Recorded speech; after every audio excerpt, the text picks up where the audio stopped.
Hello everyone, welcome to my cooking channel. चलो आज बनैबा बहुत ही स्वादिष्ट बिना पियाज रसुण रे गोटे तरकारी जोटा कि गोटे गोटे जो बंची जाए आम माने फ्रिज रे गोटे गोटे परिवा बंची जाए ताकू ही नहीं कि आज बिना पियाज रसुण रे बनै कि देखैबी। कारण आज गुरुवार अच्छी तो मु पियाज रसुण खाएनी, एमती भी उपास थाए। तो मु अल्प टिके नाकु रिफाइन ऑयल नहीं 1 टीस्पून कला जीरा को दे देइची। ता सांगे रे 1 इंच अदा आउ 2टा कंचा लंका को काटिकी नहीं गली ताकू पकईदबा। अदा रु बढ़िया बास्ना बाहरला परे आमे जो परिबा काटिकी रखीचे मूला बैगण फुलकोबी आलू तो ताकू आमे एतिरे पकईदबा। एटी देखंतु अदा रु बढ़िया बास्ना बाहरी सारे तो परिबा कटा हेतिबा परिबा सब को देईदबा।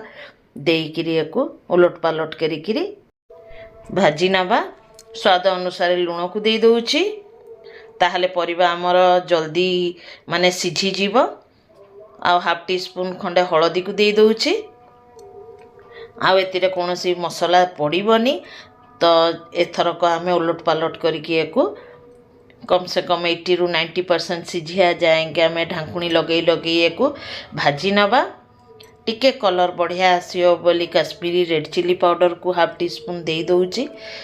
कारण पूरा साधा तरकारी टिके जदि कलर आसी जाए तो छुआ माने खाया पे कि खुशी हो जाती।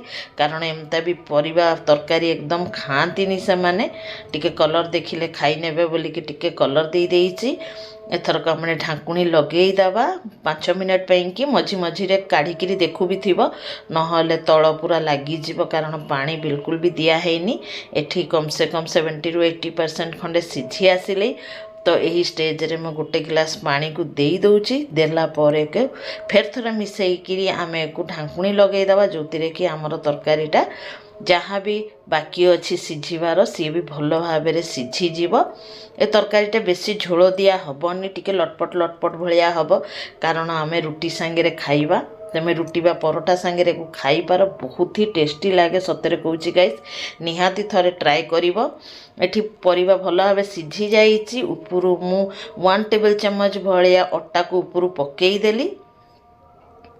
पकेईकिरी एको भल भाव में मिसई नबा जोटा कि झोलटा आमर पानिया पानिया देखा जीवनी, पूरा लटपट लटपट होइकी रहिबो। एटा मो जेजीमा सबु बेले कोनोसी भी सादा तरकारी कले अटा टिके पकेई दिए जो कि तरकारी रो टेस्ट और स्ट्रक्चर बहुत सुंदर हो जाए। एटा गोटे टिप्स भी आ सीक्रेट इंग्रेडिएंट्स भी मो रेसिपी के देखिथिबो। सादा रेसिपी करूची माने एतिरे मु निहाती टिके अटा पकेई दिए।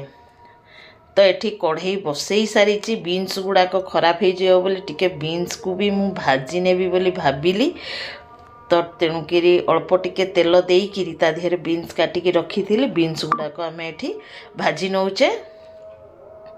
अल्प टिके नाकु लुण देदेली स्वाद अनुसार देइकिरी एको ओलट पालट करिकिरी एको आमे क्रिस्पी करिकी भाजीबा। टिके नाकु हळदी भी देइदबा 1/2 टीस्पून खंडे देइकिरी एको ढांकुणी लगे लगे आम भाजी दबा जो कि फटाफट से आमर बीन्स भजा भी हो। बीन्स भजा एपटे हो एपटे आमे रुटी भी बनई दबा।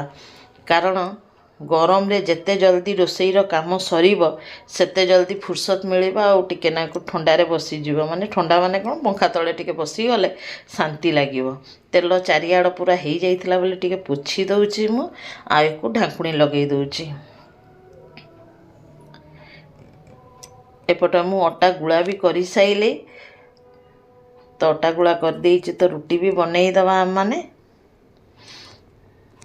एपटे आज रुटी भी बनया स्टार्ट हो गले मोर। तो यहाँ तुम कही पार कि डिनर रो ब्लॉग हो चाहे लंच ब्लॉग हो आज मु दी पर एटा ही बनई थी। तो तुम को डिनर रे भी बनई पार।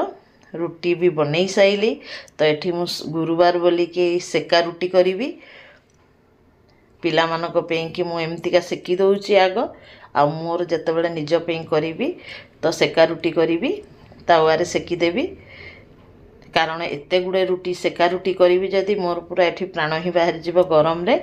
एठी भजा हो गले तो मु 1 टीस्पून खंडे एठी आमचूर पाउडर को पकई दूची यही भाया भाव में भाजिले ना गाइस छुआ मैंने पूरा एत पसंद करती जे आम घरे कहार ना आमु सब बीन्स आनिले यही भाया भाव में ही मु भाजी पकाए एठी देखि पारुथिबे केते क्रिस्पी भाया भाजी। तो चलो एथरक पिला मानकु खाया को दे दिए मु एठी देखंतु प्लेटिंग करि साइले रुटी भी नहीं तरकारी भी नहीं आउ भजा भी नहीं जदि वीडियोटा देखिक तुमको भल लगे आज गुरुवार थाली तो ताहले लाइक कमेंट शेयर करिवो जत्ते भी नुआ सांग माने देखुछंती सब्सक्राइब करिया को भूलिबनी सब्सक्राइब करिकी बेल आइकन को दबेकी नोटिफिकेशन ऑल कर दबो ताहले मु जा भी वीडियो अपलोड करिवि तम पाउ को संगे संगे पहुंची जीवो। चलो गाइस फेर मिसिबा नेक्स्ट वीडियो रे bye bye take care be safe guys and feedback दबा को बिल्कुल भी भूलिबनी आ कोठू देखुछंती सेटा निहाती मते कमेंट करके जणाइबो। जय जगन्नाथ।